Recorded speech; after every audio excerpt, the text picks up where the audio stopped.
क्या आपने कभी एरोप्लेन में बैठने का एक्सपीरियंस किया है?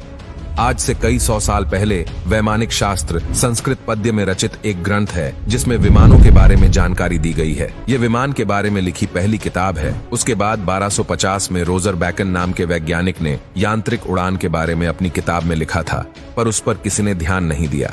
फिर 1485 से 1500 में लियोनार्डो डा विंची ने उड़ने वाली मशीन और पैराशूट की डिजाइन की।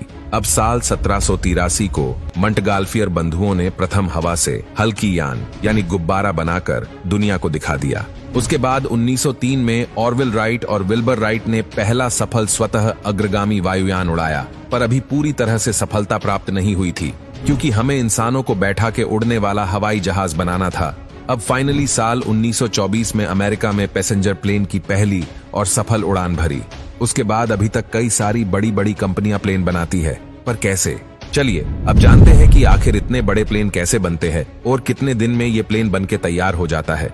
दोस्तों, एरोप्लेन को बनाना काफी मेहनत भरा काम होता है जो कि आम इंसानों के बस की तो बात ही नहीं है।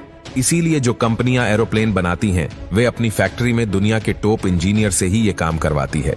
इसीलिए फैक्ट्री में एरोप्लेन बड़ी बड़ी मशीनों और इंजीनियर्स की मदद से तैयार किए जाते हैं। दोस्तों, आज हम आपको जहाज बनाने वाली बोइंग कंपनी से मिलाएंगे जो कि बड़े बड़े एरोप्लेन बनाने में सबसे आगे है। ये कंपनी मात्र 8 से 10 दिनों के अंदर एक एरोप्लेन बड़ी आसानी से तैयार कर देती है, जो कि इतने कम टाइम में बनाना किसी भी कंपनी के लिए कोई आसान बात नहीं है। दोस्तों, जहाज बनाने के लिए कंपनी सबसे पहले जहाज की बॉडी का गोल ढांचा तैयार करती है। इन गोल ढांचों को कंपनी 3 अलग अलग पार्ट्स में तैयार करती है। इन तीनों ढांचों को तैयार करने के बाद इन्हें फिटिंग डिपार्टमेंट में ले जाया जाता है, जहां पर इन तीनों के आगे के और पीछे के पार्ट्स को एक साथ जोड़ा जाता है।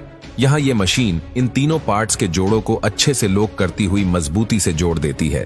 फिर जहाज की इन तीनों हिस्सों को जोड़ने के बाद जहाज की बॉडी को अंदर से तैयार किया जाता है, जहां पर जहाज की गेट, विंडो और जहाज के अंदर का इंटीरियर तैयार किया जाता है। इसके बाद अंदर से प्लेन की पूरी बॉडी को अच्छे से पैक किया जाता है। ये सब काम कंपनी 3 दिनों के अंदर अच्छे से पूरा कर लेती है। चौथे दिन जहाज के दोनों पंखों को लगाया जाता है और इन्हें फिर अच्छे से फिक्स करके टाइट कर दिया जाता है। इसके बाद प्लेन में पहिए फिक्स किए जाते हैं और फिर 5वें दिन प्लेन के ऑपरेटिंग सिस्टम की फिटिंग कर दी जाती है और वहीं दूसरी तरफ प्लेन के अंदर की फिनिशिंग की जाती है। प्लेन के अंदर जरूरत की सभी चीजें लाकर रखी जाती है और फिट की जाती है। यहाँ पर प्लेन में सभी अलमारी को अच्छे से लगा दी जाती है। अब सबसे लास्ट में प्लेन के अंदर सीटें भी लगाकर फिक्स कर दी जाती है। छठे दिन प्लेन में इंजन फिट कर देते हैं। एक इंजन प्लेन के दाएं पंख पर लगाया जाता है और दूसरा इंजन प्लेन के बाएं पंख पर लगाया जाता है। इसके बाद प्लेन के ऊपर अनेक प्रकार के टेस्ट किए जाते हैं। प्लेन के अंदर से लेकर बाहर तक प्लेन के हर सिस्टम को चेक किया जाता है। अब 7वें दिन प्लेन को पेंट करने के लिए ले जाया जाता है। यहाँ पर प्लेन पर पेंट किया जाता है और साथ ही साथ प्लेन पर कंपनी का नाम, प्लेन का नाम और नंबर सभी लोगो लगा दिए जाते हैं।